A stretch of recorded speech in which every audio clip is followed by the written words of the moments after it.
शांत्यार्जवादि गुणगण सुसाधनम सकल लोक हित हेतुम शुभ धाम निधातारम वंदे धर्मम जिनेन्द्रोक्तम।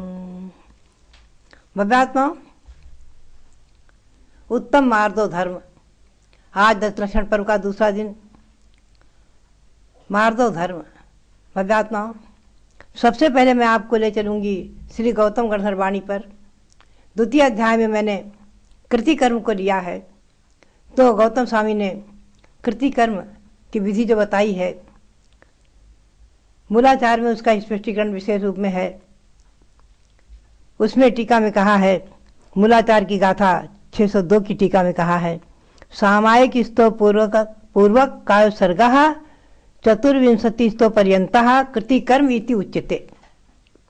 सामायिक स्तव पूर्वक कायसर करना, पुनः चतुर्विंशति स्तव का पाठ करना, पुनः भक्ति आदि का पाठ करना, इसका नाम है कृतिकर्म। ये कृतिकर्म विधि पूर्ण विनय का सूचक, मृदुता का सूचक। भव्यात्माओं, भगवंतों की, गुरुओं की विनय जो विधिवत की जाती है, उनकी भक्ति की जाती है, उनकी स्तुति की जाती है, उनकी वंदना की जाती है, उसी का नाम है कृतिकर्म। साधुओं के, मुनि और आरिकाओं के अहोरात्र के 28 कृतिकर्म होते हैं। 6 तो वंदना के, यानी 3 टाइम सामायिक के 2-2 कृतिकर्म, एक चैत्र भक्ति, एक पंचभक्ति पूर्वक आदि, और प्रतिक्रमण के 8 आदि। मैं विस्तार में नहीं ले जाऊंगी, अभी कृतिकर्म विधि पर प्रकाश डालूंगी संक्षेप में। श्रावकों के आप सभी के पूजा में 4 कृतिकर्म माने हैं। श्री पूज्यपाद स्वामी ने विधिवत भाव संग्रह आदि में जो कहा है कि सिद्ध भक्ति पूजा करके, पूजा के पूर्व सिद्ध भक्ति पूर्वक प्रारंभ किया जाता है अभिषेक, पुनः अभिषेक करके पूजन करके चैत्र भक्ति और पंचगुरु भक्ति का पाठ होता है और शांति भक्ति का पाठ होता है। तो ये जो है 4 कृतिकर्म, सिद्ध भक्ति, चैत्र भक्ति, पंचगुरु भक्ति और शांति भक्ति, इन 4 में कृतिकर्म माने हैं। मुख्य रूप से 4 हैं, और यदि आप मध्याह्न और सायं सामयिक करते हैं तो उसके भी 2-2 हो जाएंगे आदि।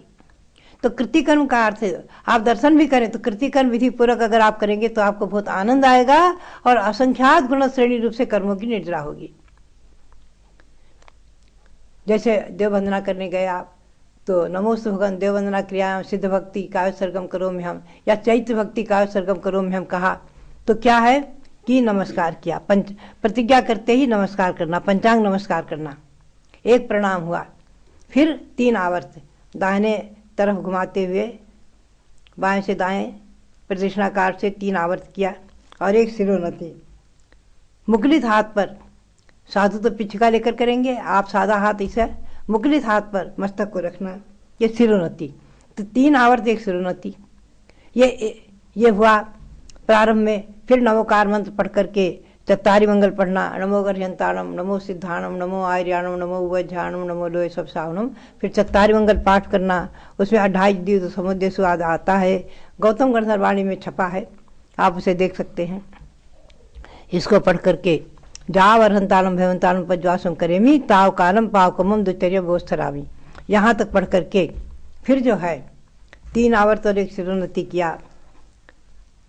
ये क्या हुआ कि प्रारंभ में सामायिक दंडक इसका नाम है, तो सामायिक दंडक के प्रारंभ में 3 आवर्त एक सिरोन्नति, और बाद में तो 6 आवर्त 2 सिरोन्नति हो गई। और प्रारंभ में जब प्रतिज्ञा की थी तो एक प्रणाम किया था, नमस्कार किया था, एक नमस्कार हो गया। पुनः 9 बार नमोकार मंत्र का जाप श्वासोच्छ्वास में, नमो अर्हंताणम श्वास ऊपर, नमो सिद्धाणम श्वास छोड़ना, नमो आर्याणम श्वास लेना, और नमो उवज्झाणम श्वास छोड़ना, और नमो लोए श्वास खींचना, और सब साहुनम में श्वास छोड़ना।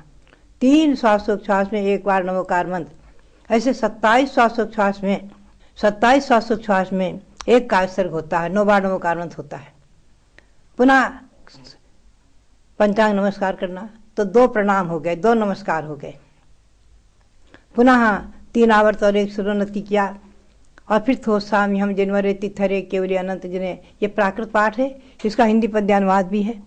इसको पढ़ करके 3 आवर्त एक सिरोन्नति करना, पुनः अंत में इसको समापन किया 8 काव्यों में, फिर 3 आवर्त 1 शिरोन्नति किया, तो ये जो है हो गया 6 आवर्त 2 शिरोन्नति। तो कुल मिलाकर के प्रारंभ में नमस्कार और काव्यसर्ग के बाद नमस्कार, 2 नमस्कार, प्रणाम, उन्हें कहते हैं प्रणाम, भूमि स्पर्शनात्मक पंचांग नमस्कार, और सामायिक दंडक के प्रारंभ में और अंत में 3 आवर्त 1 शिरोन्नति, थोसामी के प्रारंभ और अंत में 3 आवर्त 1 शिरोन्नति, तो 12 आवर्त और 4 शिरोन्नति। तो 2 प्रणाम, 12 आवर्त और 4 शिरोन्नति करके जो सिद्ध भक्ति करना है, तो सिद्धे नहीं सिद्धे, संयम सिद्धे, चरित सिद्धे इत्यादि सिद्ध भक्ति का पाठ या चैत्य भक्ति का पाठ। तो भव्यात्माओं, एक भक्ति के पाठ करने में 2 प्रणाम, 12 आवर्त और 4 शिरोन्नति होते हैं। इसका नाम है कृतिकर्म। गौतम स्वामी ने तो किया ही है, और मूलाचार आदि में बहुत अच्छा स्पष्टीकरण है। अनगार धर्मामृत मूलाचार आचार सार आदि में सब इसका खुलासा किया हुआ है। दोर्णदम जहाजादम बारसावतमेव च चतुस्थिरम च शुद्धिम च किरियम पौंज दे, जिसमें 2 बार प्रणाम, 12 आवर्त 4 शिरोन्नति होती हैं। मन वचन काय की शुद्धि पूर्वक ये कृतिकर्म जो है, ये कृतिकर्म असंख्यात गुण श्रेणी रूप से कर्मों की निद्रा कराता है और अनंत गुना संचित पुण्य का आरसो कराता है। एक कृतिकर्म की विधि मैंने आपको संक्षेप में बताई है। इस कृतिकर्म विधि को आप समझें, करें और देव दर्शन करें। देव दर्शन की विधि में अगर आप कृतिकर्म पूर्वक देव दर्शन करेंगे तो आपको बहुत ही आनंद भी आएगा, पुण्य का संचय भी होगा, और आप परंपरा से आचार्यों की आज्ञा का पालन करते हुए महान भाग्यशाली पुण्यशाली बनेंगे। गौतम गणधर्वाणी का मैंने संक्षेप में आपको एक 2 अध्याय बताया है। अब आपको मैं ले चल रही हूँ उत्तम मार्ग धर्म की ओर। देखिए, ये कृतिकर्म विधि विनय, महान विनय का सूचक और महान मान कसाय को दूर करने वाली है। मार्दवाह स्याद मृदोर भावो मान शत्रोर विवर्ध कहा, चतुर्धा विनियोपेतो वर्जिता सोष्ट भीर बदई। 8 प्रकार के मद माने हैं, ज्ञान मद, कुल मद, रूप मद आदि। इन मदों को दूर करके, अभिमान को दूर करके और 4 प्रकार की विनय को करना, मृदु भाव धारण करना, इसी का नाम है मार्दो।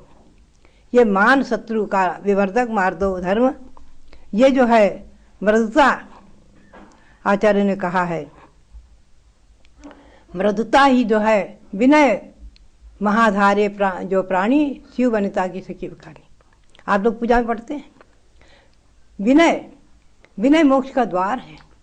भव्यात्माओं, विनय के बिना आज तक किसी ने भी अपनी आत्मा को, उच्च गति को, स्वर्ग और मोक्ष को नहीं प्राप्त कराया है।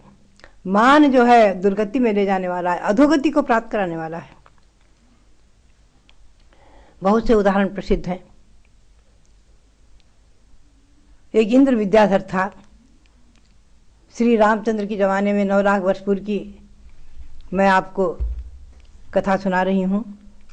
विद्याधर श्रेणी में, यहीं जम्बूद्वीप में विजयार पर्वत की विद्याधर श्रेणी में सहस्रार नाम के राजा की रानी मानस सुंदरी, वो जब गर्भवती थी तो उसको ऐरावत हाथी पर बैठकर घूमने का दोहला भावना हुई। तो राजा ने हाथी पर बिठाकर उससे घुमाकर उसकी दोहले को पूर्ण किया। पुनः जो उसने बालक जन्म दिया उसका नाम रखा इंद्र। वो बालक भी इंद्र के समान वैभवशाली। उसने युवा अवस्था में अपनी अनेक रानियों में जो मुख्य पटरानी थी उसका नाम रखा सची इंद्राणी, और लोकपाल बनाए, सब वैभव अपना इंद्र जैसा वैभव बना लिया। इंद्र विद्याधर था, न कि स्वर्ग का इंद्र, ध्यान रखना। जब रावण दिग्विजय के लिए गया था तो उसने इंद्र को जीत लिया और बांध लिया। इंद्र को बाद में उसके पिता महामुनि जो हो गए थे उन्होंने आकर के और उसे छुड़ा दिया। खैर, कथा बहुत सुंदर है, आप पद्म पुराण में पढ़ें। वो इंद्र विद्याधर तो उस समय एक मुनि के पास पहुंचता है और प्रश्न करता है, भगवान मैं इतना वैभवशाली और मैं रावण के द्वारा बांधा गया, मेरा अपमान हुआ, तो मुझे इस बात का छूटने का मुझे सुख नहीं है, लेकिन मुझे इस बात का कष्ट है। कौन से पाप का उदय आया बताइए। गुरु कहते हैं, भव्यात्मन सुनो, इसी भव के पाप का उदय तुझे आया है।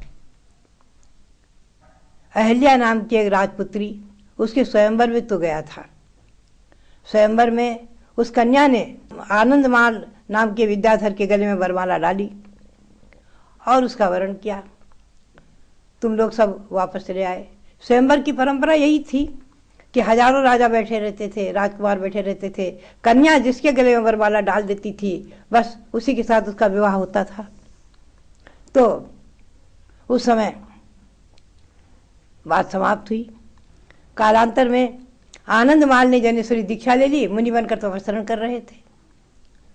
और तूने एक समय उनको देखा, पर्वत की चोटी पर बैठे ध्यान कर रहे थे, तो उन्हें अच्छी तरह से रस्सी से कसकर बांध दिया और बोले, अरे अहिल्यापति, तू अहिल्या को छोड़कर, अपनी पत्नी को छोड़कर, उस राज दुलारी को छोड़कर और साधु बनकर बैठा है। अरे और बस क्रोध में आकर, मान में आकर के तूने जो गर्विष्ठ होकर के उसे बांधा, मुनि को बांधा कसकर रस्सी से। उसी समय उनके भाई कल्याणमाल, वो भी मुनि थे, बैठे हुए थे, उन्होंने तुझे कुछ भर्सित किया, तर्जना की और कुछ कटु शब्द कहे। अरे मूर्ख अज्ञानी, तो इस पाप का फल क्या तुझे पता है?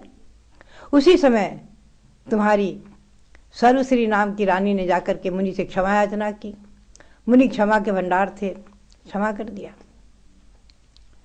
उस समय जो तूने पाप बांधा था मुनि को रस्सी से बांध करके, उस पाप के फल का उदय इसी भाव में तुझे आ गया, तेरे आ गया, और तू जो है रावण के द्वारा बांधा गया। इंद्र विद्याधर, वो राजा विद्याधर इंद्र इस अपने इस मुनि के अपमान का बदला, मुझे इस प्रकार से अपमानित होना पड़ा है सुनकर के, और बहुत ही मन में पश्चाताप करते हुए, और उसने अपने आगे दीक्षा लेकर अपनी आत्मा का कल्याण किया। तो कहने का मतलब यही है कि कभी कभी पाप का फल उसी भाव में भी आ जाता है, कभी अगले भाव में आता है, कभी कई भावों के बाद आता है, लेकिन पाप का फल भोगना ही पड़ता है। अपमान तो किसी निंद का भी नहीं करना चाहिए। आचार्य ने कहा है, किसी को भी नहीं हंसना चाहिए, किसी की तर्जना भर्सना नहीं करना चाहिए, किसी को अपमानित नहीं करना चाहिए। और फिर महापुरुषों का, मुनियों का अपमान बहुत ही पाप का फल देने वाला है। तो भव्यात्मा हमेशा ध्यान रखो। आज भी देखा जाता है अपनी जैन परंपरा में एक संप्रदाय ऐसा बन गया है जो मुनियों का अपमान करता है, साधुओं का, आर्यिकाओं का अपमान कर देता है, उनकी अवहेलना कर देता है, उनकी विनय नहीं करता है। अरे समंत स्वामी ने कहा है, उच्चैर गोत्रम प्रणते भोगो दानाद उपासनात् पूजा। उनको प्रणाम करेंगे, उच्च गोत्र का आश्रय होगा, और नहीं करेंगे, अपमान करेंगे, उठकर खड़े नहीं होंगे, तो क्या होगा? नीच गोत्र का आश्रय होगा। ये नियम है। तो भव्यात्माओं हमेशा ध्यान रखो, जिन मुद्रा, मुनि मुद्रा, नग्न दिगंबर मुद्रा, आर्यिकाओं की मुद्रा, पिच्छीधारी, कमंडलू पिच्छी, मयूरपंख की पिच्छी को धारण करने वाले साधुओं की मुद्रा करना, विनय करना, इस मुद्रा का विनय करना। भव्यात्माओं कोई भी साधु हो, वर्तमान में 1400-1500 साधु हैं, आप नियम करें, संकल्प करें कि किसी साधु का हम स्वप्न में भी अपमान नहीं करेंगे और उनकी विनय करेंगे, उनको नमस्कार करेंगे। आपका कर्तव्य है, श्रावक धर्म है, मुनियों का भी धर्म है। आपस में साधु साधु मिले, बड़े प्रेम से, सौहार्द से एक दूसरे का विनय सम्मान करते हैं, और करना भी चाहिए। साधुओं में भेदभाव नहीं होना चाहिए कि इस पर अमुक परंपरा के हैं, अमुक परंपरा के हैं। भव्यात्माओं साधु साधु परस्पर में अपने सौहार्द भाव को और मैत्री भाव को जब दिखाएंगे, प्रदर्शित करेंगे, और इस प्रकार से आपस में विनय, व्यवहार, मर्यादा के अनुरूप चलते रहेंगे, तभी तो धर्म पंचम काल के अंत तक चलेगा। तो भव्यात्मा ये श्रावक धर्म, मुनि धर्म। अब मैं आपको ले चल रही हूँ भगवान ऋषभदेव के पूर्व भावों की ओर। भगवान ऋषभदेव 9वें भाव पूर्व ललितांग देव महाराज। आपने महाबल का इतिहास सुना है, कल उत्तम क्षमा धर्म के दिन विद्याधर महाबल संन्यास विधि से संलेखना पूर्वक शरीर छोड़ा तो मर करके ऐसान स्वर्ग में, दूसरे स्वर्ग में ललितांग देव हुए, वहाँ दिव्य वैभव को प्राप्त किया और उनकी रानी अप्सराएं देवांगनाएं आदि उनके सब सुखों में निमग्न उनका बहुत सारा सागरोपम काल व्यतीत हो गया। किसी समय उनकी आयु 6 महीना की रह गई। जब देवों की आयु 6 महीना की रह जाती है तो कंठ की माला मुरझा जाती है, पता चल जाता है। तो बहुत दुखी हुआ, बहुत हाहाकार शोक करने लगा, अरे अरे अरे मैं मर करके दूसरी गति में जाऊंगा। तो देवों ने समझाना शुरू किया कि है भव्यात्मन, निश्चित है जब आयु समाप्त होगी तो मरना तो निश्चित है। तो उसने क्या किया कि समाधि पूर्वक संलेखना पूर्वक पहले तो 15 दिन तक लगातार अकृत्रिम जिन मंदिरों की वंदना करता रहा, पूजा करता रहा, आराधना करता रहा। पुनः नमोकार मंत्र का स्मरण करते हुए शरीर छोड़ा तो मर करके मनुष्य योनि में आ गया। तो भव्यात्माओं, ललितांग देव दूसरा भव है, भगवान ऋषभदेव का 9वां भव, 9वें भव पूर्व का। भव्यात्माओं, देव भी संलेखना विधि से शरीर छोड़ते हैं, अन्यथा हाहाकार करके शरीर छोड़ेंगे तो एक इंद्र में चले जाएंगे, पृथ्वी कायक वगैरह हो जाएंगे। हमेशा ध्यान रखो, इसे संलेखना विधि का महत्व बहुत ही। अंत समय नमोकार मंत्र का स्मरण करते हुए शरीर को छोड़ा तो ललितांग देव जो है मनुष्य योनि में आ गया। आगे आप सुनते रहेंगे। ओम ह्रीम उत्तम मार्दो धर्मांगाय नमः। ओम ह्रीम उत्तम मार्दो धर्मांगाय नमः। ओम ह्रीम उत्तम मार्दो धर्मांगाय नमः। ओम ह्रीम उत्तम मार्दो धर्मांगाय नमः। ओम ह्रीम उत्तम मार्दो धर्मांगाय नमः। ओम ह्रीम उत्तम मार्दो धर्मांगाय नमः। सबके लिए बहुत बहुत मंगल आशीर्वाद। महानुभाव, तीर्थ यात्रा करने की परंपरा भारतीय संस्कृति की प्राचीन परंपरा है। साधु भी तीर्थ यात्रा करते हैं और गृहस्थ भी करते हैं। हम लोग भी देखिए, हस्तिनापुर से तीर्थ यात्रा करते करते करते करते लगभग 5 महीने में मांगी तुंगी सिद्ध क्षेत्र आए और इस सिद्ध क्षेत्र की यात्रा करके वास्तव में जीवन सफल हो गया, जहां 99 करोड़ मुनियों ने मोक्ष धाम को प्राप्त किया। ऐसे उस पर्वत पर 108 फुट के भगवान ऋषभ देव की जो प्रतिमा बन रही है उसकी कोई मिसाल ही नहीं है। इस प्रतिमा के दर्शन करने से तीर्थ यात्रा का पुण्य तो मिल ही जाता है और एक महान इतिहास के साक्षी बनने का भी सौभाग्य मिल रहा है। इसका पंचकल्याणक महोत्सव और प्रथम लोकार्पण जब फरवरी 2016 में होगा तो क्या दृश्य होगा, रोमांचित हो जाएगा जन जन, क्योंकि विश्व के कोने कोने से लोग मांगी तुंगी सिद्ध क्षेत्र में पधारने वाले हैं। लाखों की संख्या में यहाँ लोग भगवान को देखेंगे। कितना सुंदर वीतराग मुख मुद्रा उनकी प्रकट होकर के आई है। हर एक अंग प्रत्यंग बहुत ही सुंदरता के साथ निखर करके आए हैं। तो महानुभाव, आप सब लोगों के लिए प्रेरणा है कि पंचम काल के इस बनने वाले प्रथम इतिहास, प्रथम कीर्तिमान के साक्षी आपको अवश्य बनना है।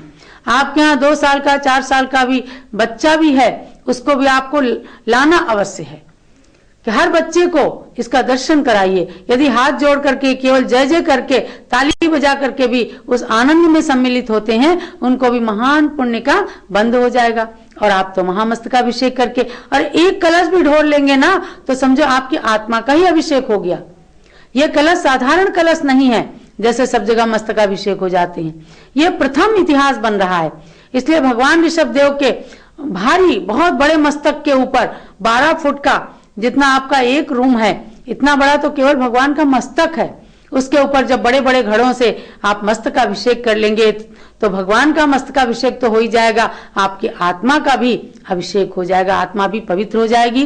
तो आपके लिए बहुत बहुत मंगल प्रेरणा है कि मांगी तुंगी के इस पंचकल्याणक महोत्सव में 11 फरवरी से 17 फरवरी 2016 में तो पंचकल्याणक है, 18 फरवरी से मस्तकाभिषेक होगा। आपको मस्तकाभिषेक करके पंचकल्याणक में सम्मिलित होकर के और महान पुण्य का संचय करना है।